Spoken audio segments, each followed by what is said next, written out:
Hi there, I'm Lauren Pastrana. It's Wednesday, December 27th. Let's get a check on your travel forecast with meteorologist Dave Warren.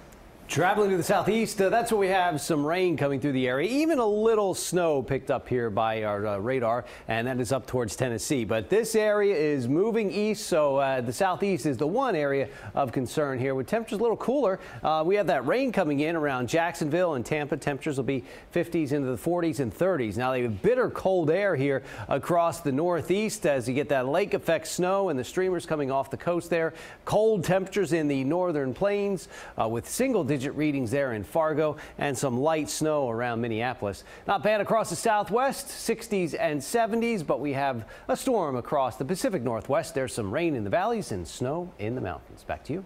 All right, Dave. Thank you. It was a big year for local politics. CBS 4's Jim DeFede continues our series of special reports with a look back at the political news that made headlines here in South Florida. Wow, wow, wow, wow, wow. What a night. What a night. What a year. 2017 saw the election of new mayors with familiar last names.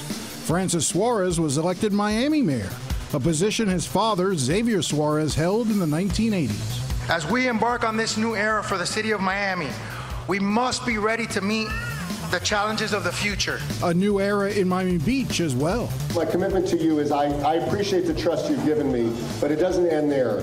Every single day, I will work to earn the trust you've given me to make sure this city remains the special place it is. I love you. God bless this city, and God bless all of you. In the 90s, Gelber's father, Seymour Gelber, was the Miami Beach mayor.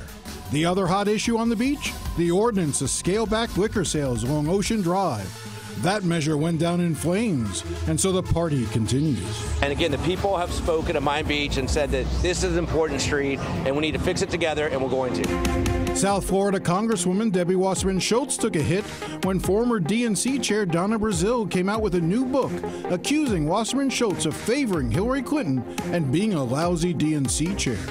Your overall reactions to Donna Brazile's book?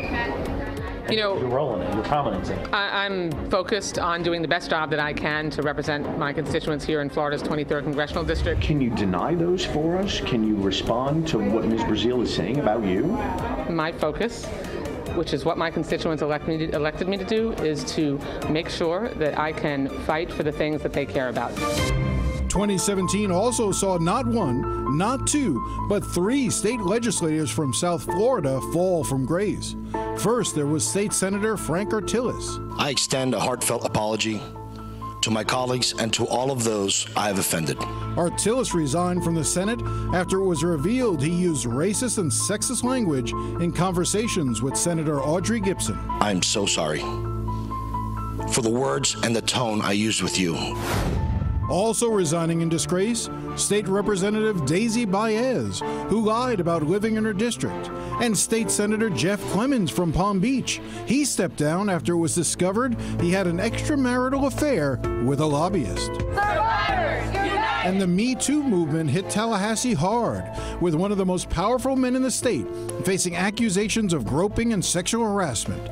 State Senator Jack Latvala, candidate for governor and chair of the Budget Committee, was facing hearings by his colleagues over his behavior. I'm Jim DeFede, CBS 4 News. And there's an update on the Jack Latvala scandal. He resigned a week ago over those sexual misconduct allegations following the hearings that it's likely he acted inappropriately. However, Latvala continues to deny he did anything wrong. Thank you so much for watching. I'm Lauren Pastrana. Remember, we're always on at cbsmiami.com. Have a great day.